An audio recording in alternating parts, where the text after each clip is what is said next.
Welcome to Missing the Mark, where we look for meaning in strange places. I'm Christopher. A friend asked me to look at this blog post and suggested I make a video about it because it's interesting. So, this is that video. So, this is from, obviously, Bruce Charlton's blog. He's from his About Me page. He's a UK academic. I don't know really anything past that other than, pretty obviously, he's a Christian. So this blog post is called 6 Problems for Modern Christian Apologists, and a Solution. So it begins, historical Christianity came into an already religious world and won converts from Jews and then pagans. The modern situation of converting secular, materialist, utilitarian hedonists is very different. And this is true. It's not completely different, but there are a lot of differences. Number 1. Paganism is absent. Christianity is a much bigger jump from secular modernity than from paganism. Christianity seems like a completion of paganism, a step or two further in the same direction, and building on what was already there. Souls and their survival beyond death, the intrinsic nature of sin, the activities of invisible powers, and so on. With moderns, there is nothing to build on, except perhaps childhood memories or alternative realities glimpsed through art and literature. So this is a very, very broad brush that he's painting with, because obviously there were pagans who believed that when you die, that's just it. I mean, you can see that in the dialogues of Socrates when he was, sentenced to death, and he was comforting his followers. And, one of the possibilities he talked about was, if there's nothing after death, then, there's nothing really to fear here. So, I mean, it's not like all pagans believed in afterlife, and many of them certainly believed in a very, very uninteresting afterlife. Souls and survival beyond death. I mean, there definitely were ideas along these lines. They didn't have anything like the Christian emphasis, though. So, I mean, it's different than a modern materialism. But then again, a lot of people who are, in theory, modern materialists aren't all that consistent with modern materialism. That is to say, they're not very wedded to it, I find. Amongst other things, right? In theory, there is no such thing as free will, but they then immediately ignore this and proceed to live almost all of their life as if there is free will. Typically with some sort of explanation about, you can't really avoid it anyway. You have to make decisions, even though you aren't actually making decisions, and so you just have to go with it because that's the phenomenal world in which you are trapped.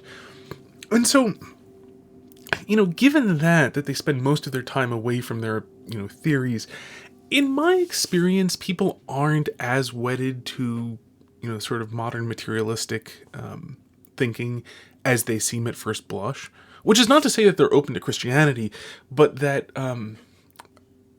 that's a different topic, which I'll get to a little bit later. So I'm just saying this is painting with a broad brush, and while there's a lot that's true about it, at the same time, it is, overstating things a little bit. Number 2, incomplete. Modern Christianity, as experienced by converts, tends to be incomplete, precisely because modern Christianity has nothing to build on. This means that modern incomplete Christianity lacks explanatory power, seems to have little or nothing to say about what seems to be the main problems of living. For example, modern Christianity seems to have nothing to do with politics, law, art, philosophy, or science, to inhabit a tiny, shrinking realm cut off from daily concerns.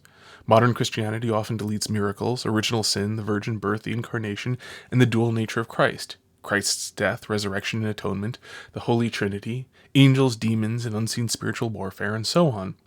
Yet without these and other elements, Christianity does not really hang together, nor does it satisfy human yearning. Now, the modern Christianity he is describing, certainly that does sound pretty bad. How prevalent this is a different matter. Now, I have this strong suspicion that he's here talking about the Church of England, and I am very willing to believe this about the Church of England, especially in England, that it has all of these problems. This is not nearly so true of the Catholic Church, and also not nearly so true of the Orthodox Church. The Eastern Orthodox, like the Greek Orthodox, Russian Orthodox, American Orthodox, and so on. So I mean, both of the little O Orthodox churches, the Catholic and the Orthodox, both do put a lot of emphasis on things like the resurrection, on things like the spiritual nature of things. Catholic Church, especially in America, comes under a great deal of attack for having more than a little to do with politics. Well, unfortunately, the Catholic Church especially rests very much on its laurels here, which is a very unfortunate thing. There's so many centuries of amazing art producing some of the most beautiful art that human beings have ever made anywhere ever, that I think, it just, Catholics, we've grown lazy a bit. We don't fund art as much as we should. We don't keep art a living tradition with a constant fount of new beautiful art. So that is something of a pity. But on the other hand, there is all of the beautiful artwork that was made over all those centuries. And again too, there's a small thing that there was a trend towards stripping churches of their beauty within the Catholic Church, not within the Orthodox churches. Even there, and that can be taken in different ways, and a lot of people are very angry at it in very understandable ways. I think it is possible to interpret that a little bit like the idea of fasting. That is to say that it's abstaining from a good thing for a period of time, specifically to sensitize yourself to the good thing after people have grown too inured to it by constant exposure. I don't know that that's a good theory, mind you. I'm just saying it is a way of looking at the removal of statues and paintings and so on. But statues and paintings and so on are making their way back into the churches these days. So anyhow, okay, moving on. 3. Shallowness. Modern Christianity often feels shallow. It seems to rely on diktat of scripture and the church. This is because moderns lack a basis in spontaneous perceptions of natural law, animism, the sense of active supernatural power in everyday life. Modern Christianity, after the first flush of the conversion experience, thus feels dry, abstract, legalistic, prohibitive, uninvolving, lacking in purpose. Now, this has a lot to do... This is going to depend a great deal on a particular person's experiences in the church. Because if you have terrible catechesis, then this will absolutely be true. The thing is, terrible catechesis is... absolutely... it is the fault of the catechist, no question there. Catechists should do a better job than they often do. On the other hand, many catechists also do a good job, and also do teach, a way of the way of looking at the world where, God comes first, giving out of the fullness of His nature in an hyper-abundant manner to the creation which He made, so that He could give more to it, and so on. And so, teaching natural law does in fact happen. Teaching a sense of the spiritual importance of even mundane things does in fact happen within Christianity and so on. And moreover, you do have to put some of this on the new convert. There is a tremendous amount of very good stuff to read that will teach you all of these things. Whether you are more in the mystic tradition, there's tons of stuff from mystics to read, or whether you're more in the in a less mystical tradition, you nonetheless can find people like G.K. Chesterton very, very easily. Yes, you do have to go looking for it a little bit, but on the other hand, Christianity is not about sitting on the couch and having everything handed to you.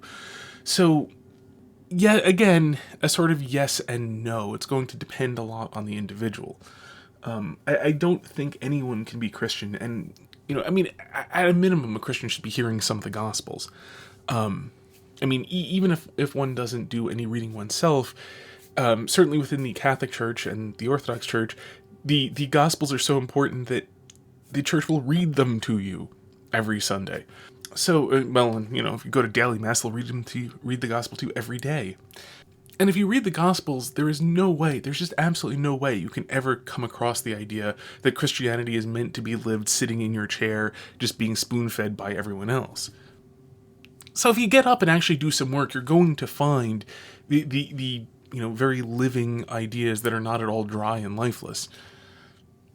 It's, you have to do work. So, yes and no. There's a point. There's a valid point here. It's just that it does have to be tempered, So number 4, Judaism absent. Modern Christianity has to do with without the centuries of Jewish tradition developing an understanding of the nature of God, the prophets and their prophecies, the devotional life of the Psalms, etc. But modern Christians have to discover all this from scratch and for themselves, and often do not. Certainly that's true, in terms of praxis and so on, that is true. Again, the Catholic and the Orthodox churches having having liturgy that goes back, long, well over 1,000 years. The much of the Jewish tradition in this way has been preserved in a Christian sort of way. But so it's not completely absent as long as you are, in those sort of traditions. If you're going to, even some Anglicans, I think, do preserve their liturgy pretty well. Depends on the particular Anglicans, of course.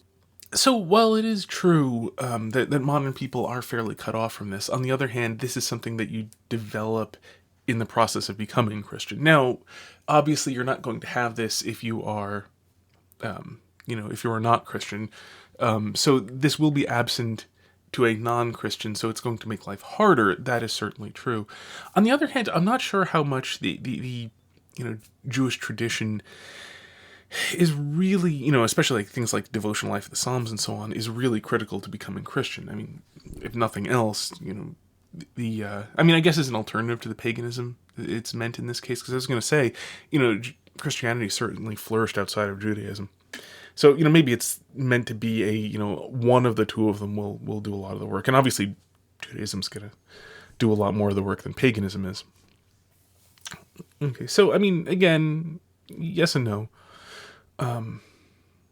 Okay. Number 5, confusion.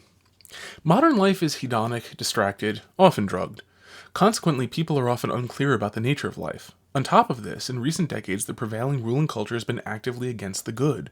Modern art is anti-beauty, modern philosophies are anti-truth, modern morality is an inversion of natural law. Propaganda, implicit and explicit, inculcates that the spontaneous ideals of humans, native religion, sex differentials, family, nation, loyalty, courage, are wrong. In sum, moderns are deeply, deliberately confused about deep matters. Therefore, modern Christian apologists have to explain the human condition, the basic nature of life, before explaining how Christianity is the answer. Now, this is certainly fairly true. The modern world has become actually rather remarkably anti-teleological. To be natural is to be bad, essentially, in the modern sense. And yet, even there you can see there's an odd fetish for natural things and like natural foods and natural medicines and so on. So there is still a inherent longing for the natural, a recognition that there is something important about nature. It is true that doesn't, come with a particularly well-developed sense of, the difference between nature and fallen nature and so on.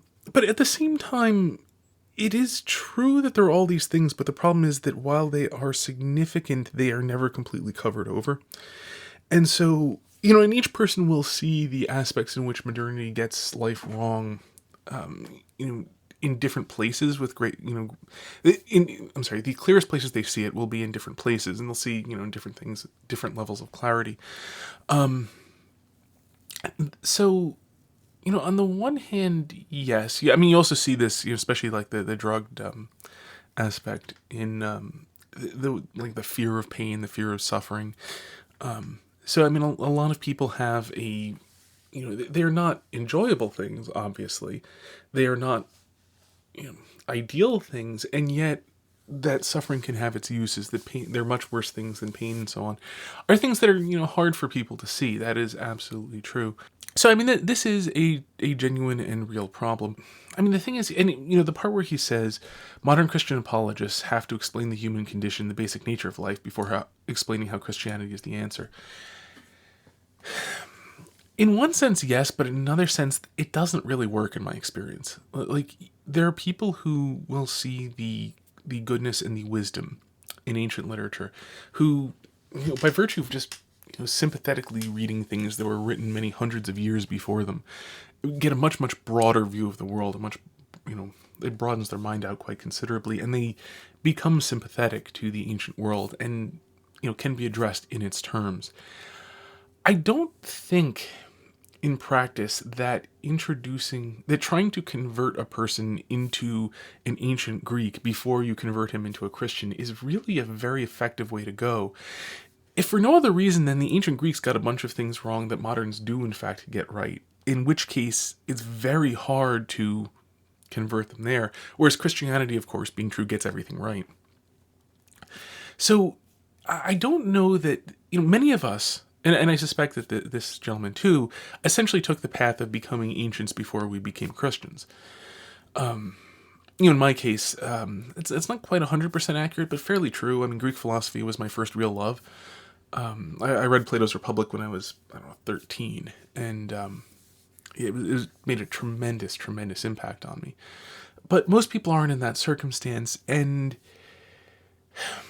so trying to turn them into ancients is, I think, a doomed project.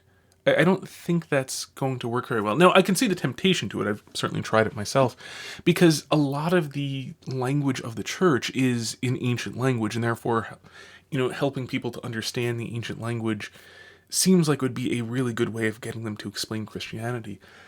I think, though, that showing, basically finding the problems that they have, and just to throw off one, there's people understand some amount of the unfairness of life. I have a number of friends who do, where as somebody who is intelligent and born to reasonably well-off parents who teach them good habits and so on is going to do, statistically speaking, much, much better in life than is an unintelligent person born to abusive, poor parents who teach them terrible, counterproductive habits.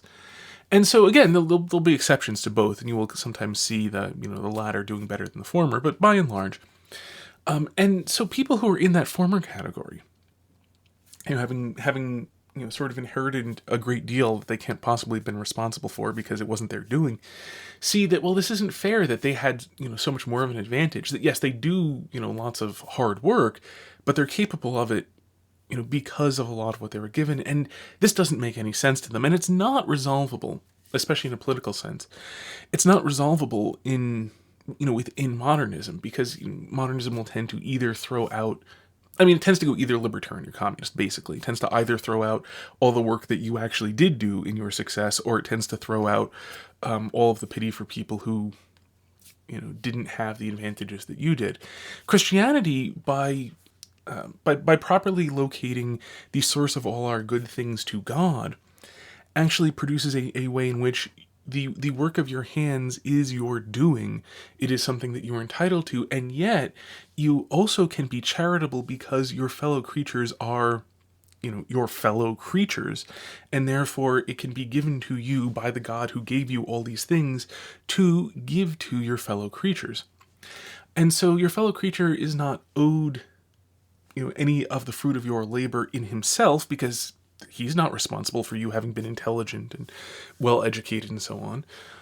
But on the other hand, he is the creature of God, and therefore the God who gave you all those things, who is responsible for you being intelligent and well-educated as a primary cause, with secondary causes about, your parents and so on. Therefore puts you in a right relationship where these things now actually make sense. Where you have a responsibility, so that responsibility that you feel is intelligible, but it actually derives from a proper relationship that doesn't violate some of the obvious truths, like that you did work hard for your money, or that you didn't create yourself and you didn't make yourself intelligent. That's something you inherited. So I think things like that are a better bet to talking to moderns, to evangelizing to moderns. Precisely because it answers the needs that they have, that they feel the deficiencies in what they have, without violating other things that they do in fact, see. Because, to be blunt, the ancient world, slavery was incredibly natural for the very simple reason that obviously some people are much better than others. And the people who aren't are pretty awful. It's just a theme running throughout. The idea of God loving everybody is not something you really find in the ancient world very well. Outside of Judaism, And so it's, to be exposed to that, it's going to be something very difficult for people to deal with. Now, some people will, because, obviously in a modern sense that all men are created equal, as stated that the Declaration of Independence is obvious nonsense. It created equal before the law, and, as the original meaning of the document actually had, can be a good policy, but they can't explain why, especially because they don't believe in the creation. So, I think as tempting as it is to try to lead people along the path that we ourselves took, for those of us who essentially were ancient before we were Christian, I don't think that's a great strategy. It doesn't, I think, tend to work. Okay. Well, let me just throw in except for somebody who actually, would take to it very naturally. But you don't, I think, need to do a tremendous amount of work there. Just exposing them to the ideas that their natural affinity for it will then pull them in. Okay, so number 6, anti-Christian inoculation. The ruling culture now inoculates specifically against Christianity and the prerequisites of Christianity. It supplies ready-made arguments grounded in modern materialist hedonism to be used against all evidence or steps in argument that might lead to Christianity if rigorously followed. Christian apologetics cannot advance one step without eliciting these slogans, and modern impatience, distractibility, and a short attention span does the rest. That these hedonistic materialist arguments are circular, incoherent, and ungrounded is irrelevant in practice, because they effectively block the development of an alternative metaphysics from which their invalidity would be apparent. Now, this is a real problem. It's something I personally blame Kant for this. I'm somewhat alone in this, but nonetheless I do, because Kant had proposed the idea of doing metaphysics as if it were science. That is to say, instead of having any sort of knowledge, because he ruled out noetic knowledge of the world, say direct knowledge of the world, instead, what he proposed is that since we can't get at the world, what we do is we create a mental model and then just, where practical, try to check this against the world.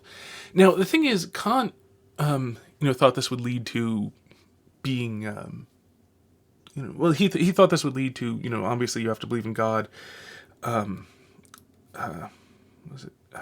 God, free will, and the immortality of the soul, because otherwise life becomes complete nonsense. The problem is, most people don't need to be consistent. In point of fact, you get what I call the fractured mind, where, and it rests on this sort of Kantianism. What people actually do is they take several incompatible theories, and then apply them where they seem to produce good results, the results being checked by the irrational process of how does this make me feel. And so neck-down Darwinism is a good example. Neck-down Darwinism being the idea that evolution was completely responsible for every aspect of our bodies, but from the neck down. From the neck up, that is to say the head, there are no intellectual differences between males or females. There are no intellectual differences between any subgroup of human beings separated for thousands of years and breeding under different characteristics and so on. That's absolutely impossible. From the neck up, all men are created equal, not in the original sense, but like in all people are equal sense. And from the neck down, it's all purely Darwinism.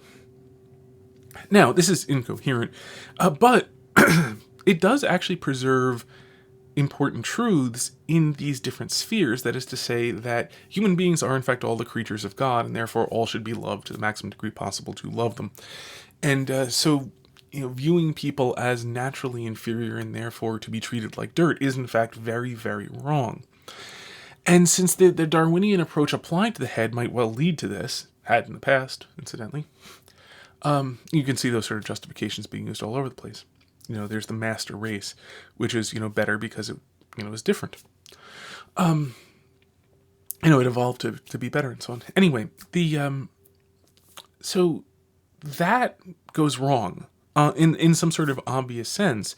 So, it fails there. So you do kind of like what modern physicists do with relativity and Newtonian physics, because Newtonian physics is incorrect when applied to anything that has mass. Because, mass distorts space and so on. So relativity applies if you have any mass involved in the system. So, you also get, special relativity applies whenever you have any form of motion. Because a massless thing that isn't moving is not very interesting. So there is nothing interesting to which Newtonian physics actually applies.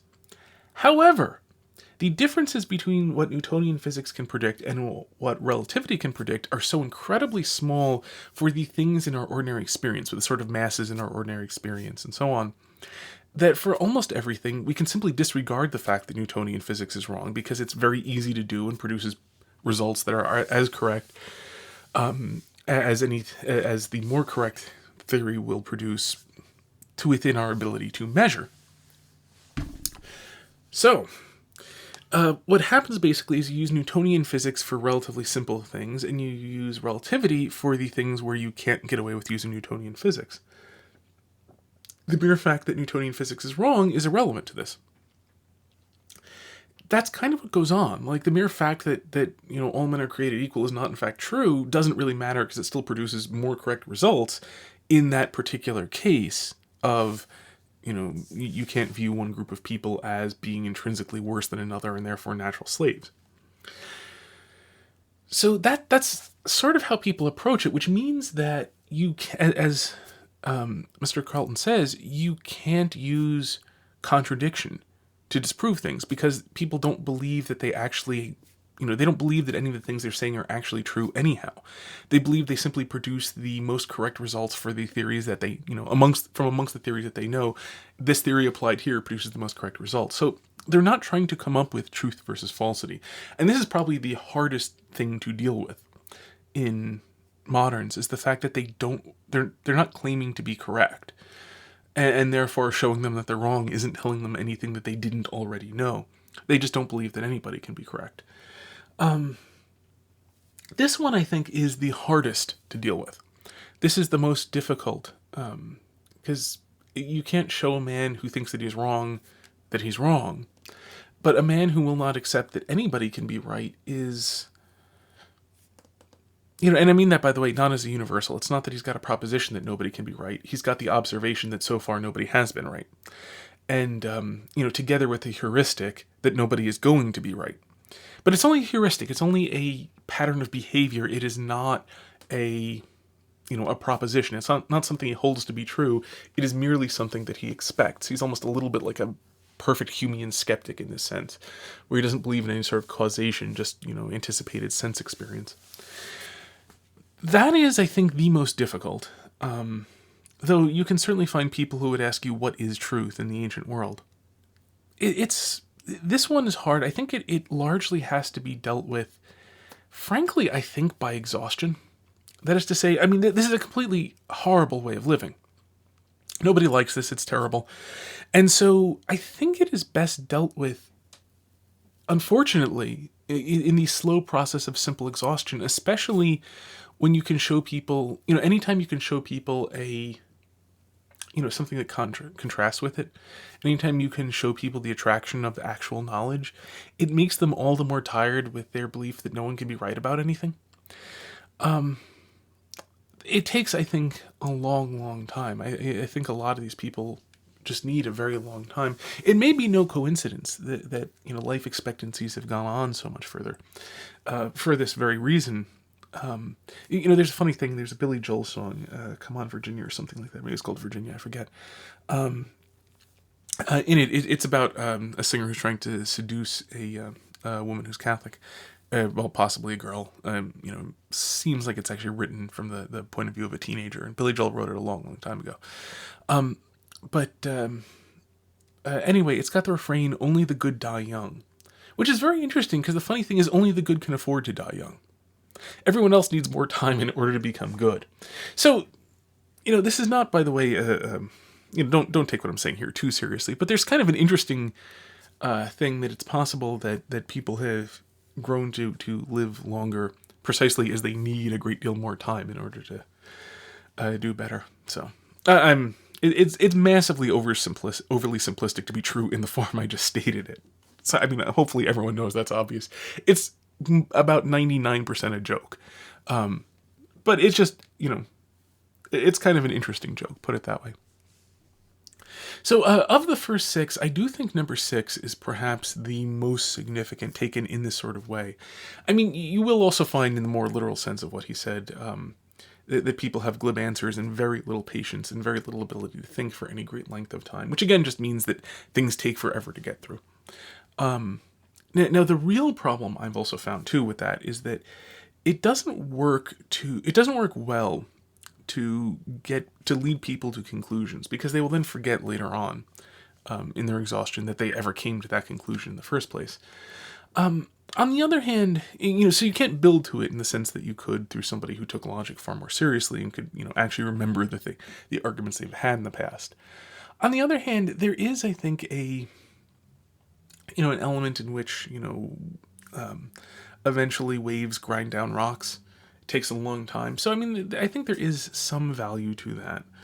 But I don't think, by and large, arguing to show people that they're wrong is particularly successful, because moderns know that they're wrong. So there isn't really much of a point in showing them that. It also just doesn't work for various reasons. Like, as soon as you get them to admit that there's some sort of contradiction, they'll just sort of throw up their hands and walk away and forget that the discussion ever happened.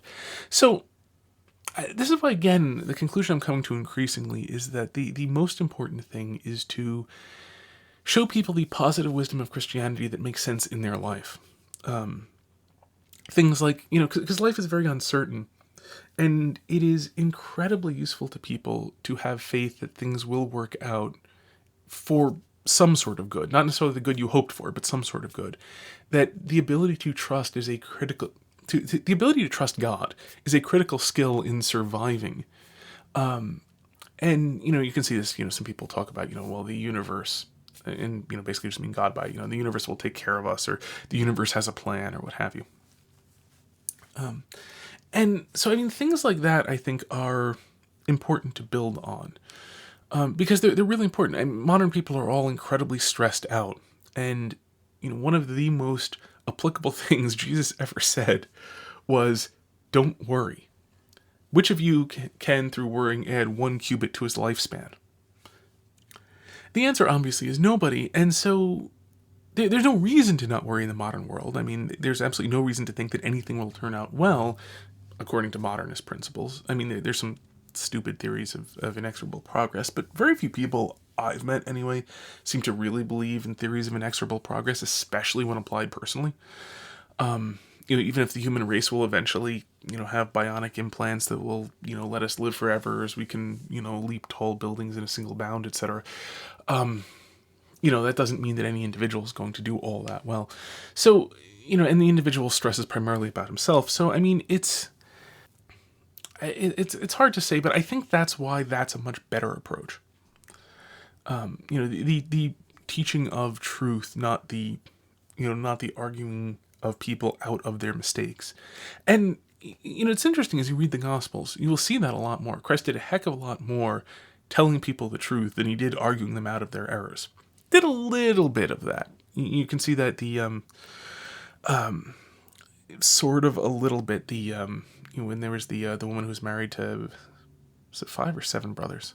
Can't believe I can't remember this. Anyway, in that case, you can see there where Christ did in fact say, you haven't understood the nature of people at all, and corrected them. So there's a little bit of that, but he did a lot more of simply telling people the truth, and then as he said to Pilate, "For this I was born, and for this I came into the world, to testify to the truth, and those who are of the truth hear my voice."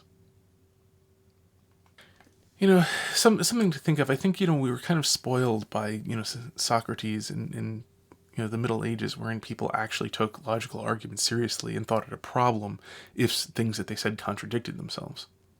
So, yeah, okay. All right.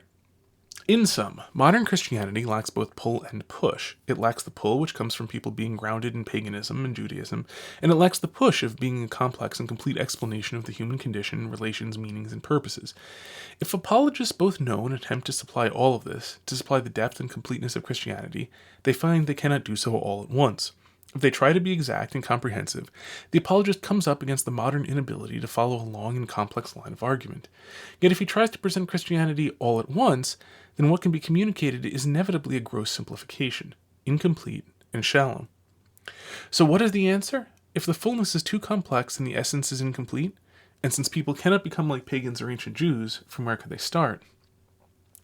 Perhaps as children again, children reawoken and reborn in us, since children have spontaneously the prerequisites which our culture fails to provide and has suppressed. Mark 10, 13 through 16, and they brought young children to him that he should touch them, and his disciples rebuked those that brought them. But when Jesus saw it, he was much displeased, and said unto them, Suffer the little children to come unto me, and forbid them not, for of such is the kingdom of God.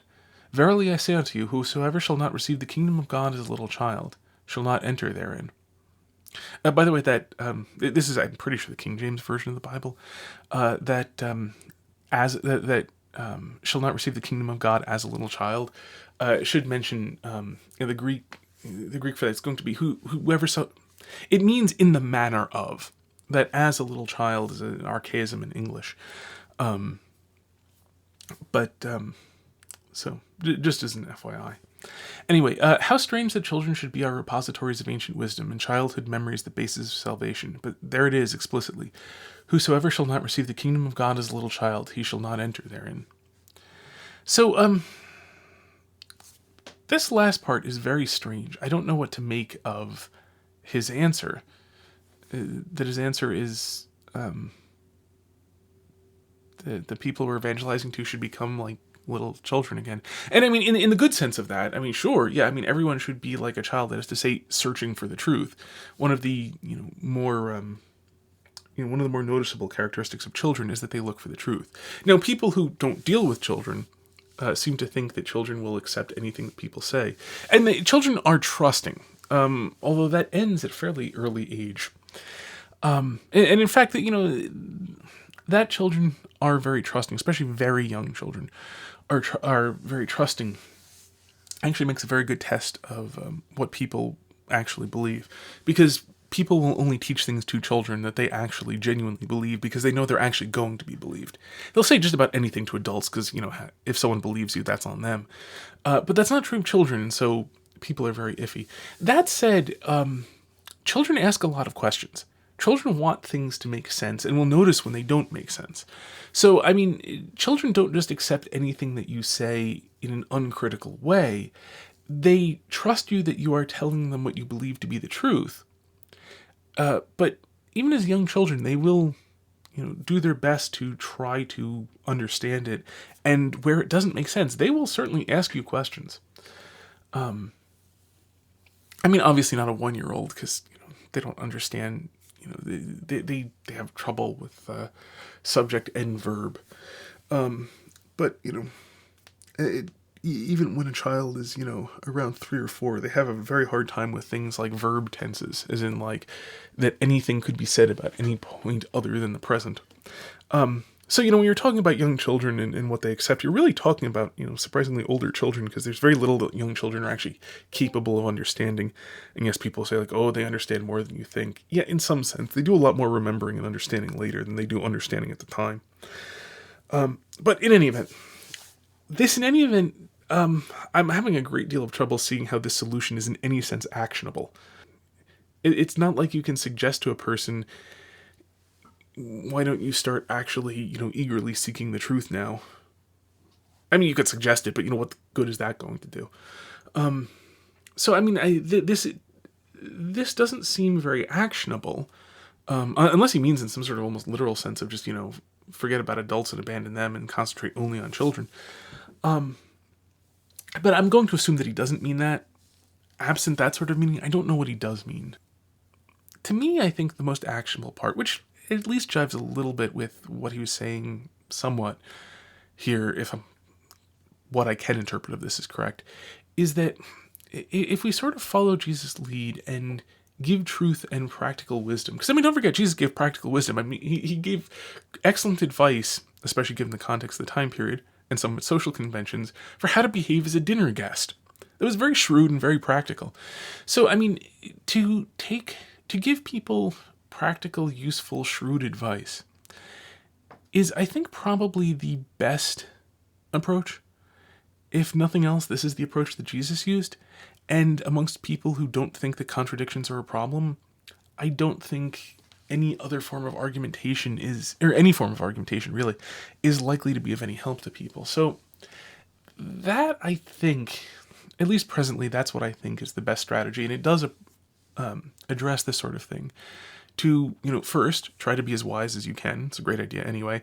And second, do your best to give that out in useful ways to people where they're having problems. Now, of course, part of this is you have to be with people for a while and, see when it is that, their life doesn't work as well. Because, frankly, one of the biggest problems of the modern world is that most everybody's rich in an absolute rather than relative sense. Because there are two senses to the word rich. There's relatively rich, which is to say being in the top X% of the population, whatever you want to define that to be. And the other is being rich in the sense, in the absolute sense of able to control your environment.